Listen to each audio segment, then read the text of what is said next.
It's a name we have heard amplified from across the pond all season long. City of Troy, a brilliant win in the derby. And it is City of Troy who has won that eclipse. And City of Troy, what a game performance. City of Troy, the American dirt-bred turf superstar, looks to cap off an illustrious season with a tilt in the Breeders' Cup Classic, the one race that has eluded the master of Ballydoyle. The Breeders' Cup Classic is what we always had our eye on. We've never won it. So that was always the dream from last year. The ability he had and he by Justify. We had a plan mapped out for him, and obviously the first part of it went totally wrong, but then we stuck to the plan, and everything has went well since. It was an unexpected loss for the Justify colt in the 2000 Guineas. After becoming anxious in the gate, he finished a disappointing 9th, but the season was young and time was in his favor.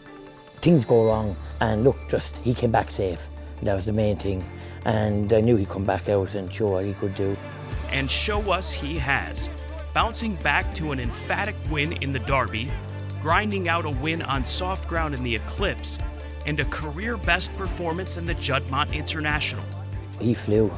I didn't expect him to lead now and do that, but he ran his heart out, and I was delighted. He's made every yard so far, and City of Troy, what a game performance all the way. He showed at York how good he is, so if he can transfer that level of ability to the dirt, then he'd be in the mix. Thanks, Rodney, and thanks, Rachel, and thanks, Aoife, and thank you, Michael, and thanks, Mark.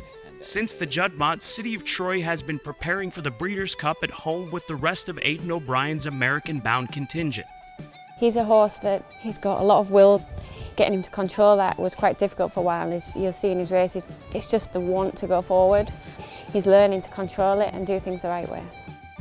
He's a lovely horse. He's a gentleman to look after, to brush him, look after him every day. He never gives any trouble. You could hug him, you'd do anything. He'd never go to bite you. He might be missing, but he'd never be savage at your anything. He's a gentleman of a horse. The Breeders' Cup Classic poses the biggest challenge yet to City of Troy, as it will be his first start on dirt. He recently worked at Suffolk Racecourse in England, as the track's all-weather racing surface is the closest resemblance to American dirt. A horse like him, when you ask them to quicken, they nearly grow a few hands. You feel that, and he does it all with very little assistance. The way he came forward and strong through the line, we're very happy. He has a heart, and I love looking after him. The Breeders' Cup Classic is the only race that we haven't won, and hopefully this year we have the horse. Hopefully everything goes well and he wins it. Thanks very much. All the best in the medical area. All Yorkshire behind you.